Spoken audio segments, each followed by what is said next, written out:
When your surgeon or physical therapist gives you permission, begin doing stretching exercises. Only do your exercises on the schedule provided by your surgeon or physical therapist. It can delay your recovery to do stretching, active-assisted, or strengthening exercises too soon. To protect your shoulder, do not do any exercise until your surgeon or physical therapist has shown you how to do it. Follow his or her instructions.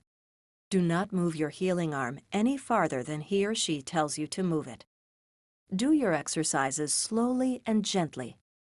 You may feel some discomfort in your healing shoulder even before you begin your exercises. But if pain increases while doing an exercise, stop right away and relax your shoulder. If the pain returns to your starting level after you stop the exercise, try it again, slower and with less intensity. If you continue to feel increased pain, even though you've stopped the exercise, talk with a member of your healthcare team before continuing to exercise. Put the hand of your healing arm on a wall as you face it. Move your hand up the wall until it is higher than your head. Step backwards until you feel a stretch. Do not stretch to the point that you feel increased pain.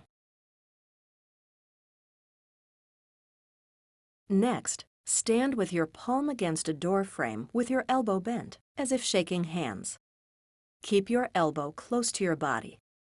Make a quarter turn, then step forward until you feel a stretch.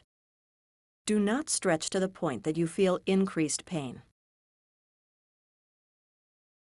Next, put the hand of your healing arm on your other shoulder, or as close as you comfortably can. Put your other hand under your elbow.